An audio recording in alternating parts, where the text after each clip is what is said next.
The last good emperor, the father of stoicism, a renowned philosopher, author of one of the most famous and greatest books of all time, Meditations, and widely known as the wisest Roman emperor in history, Marcus Aurelius Antonius, was the last symbol of prosperity in the most powerful empire on earth. But despite all the success, titles, and wealth, the path of Marcus Aurelius to greatness was never easy. It was challenged with numerous adversities that a common emperor would most likely cower behind their comfortable sheets and forsake their duties. But not Aurelius. As a stoic, he faced his battles head-on.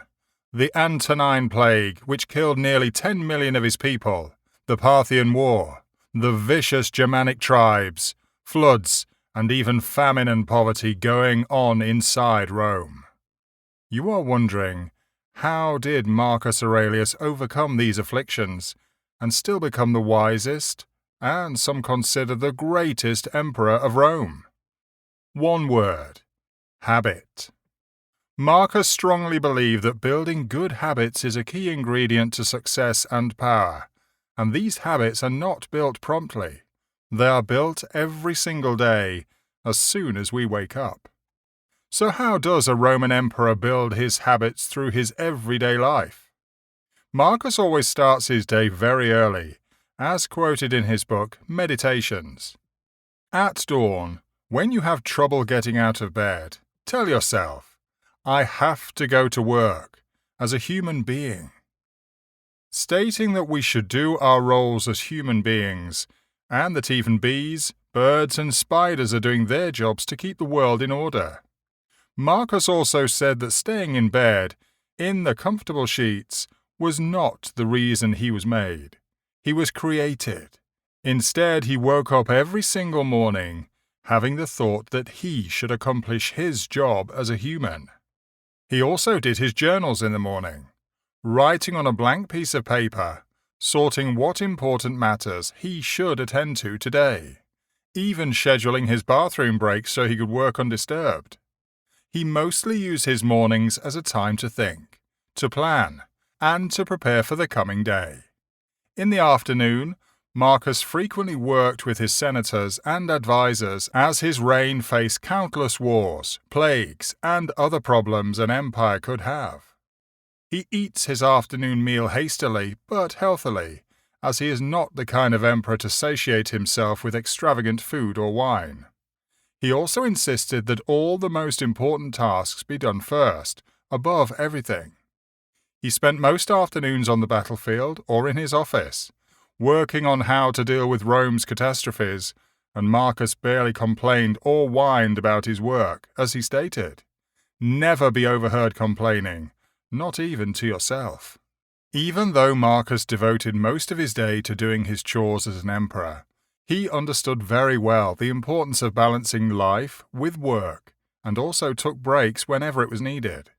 Some days, Marcus's afternoon will be spent outside, as he regularly went to public baths and used this as a way to find peace or relaxation, or in his words, stillness. And just like us, he spent some of his afternoons doing hobbies that are popular amongst the elite, such as hunting, boxing, horseback riding, and wrestling, as he made references to these in his book.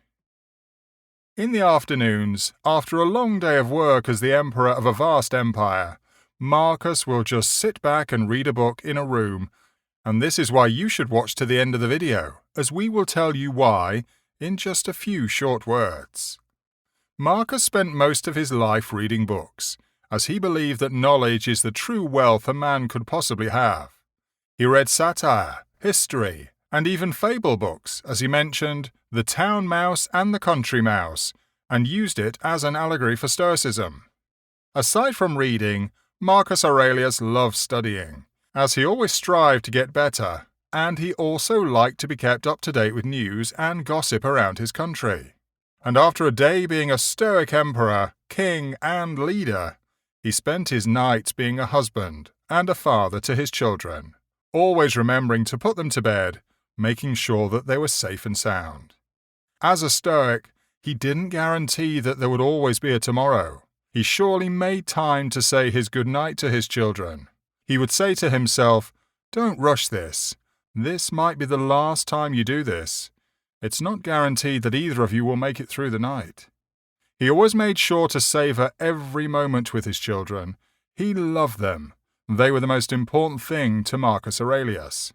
After tucking his children to sleep, he would then proceed to his room, spending the night taking the opportunity to talk to himself, to contemplate his mortality, as most of the Stoics do.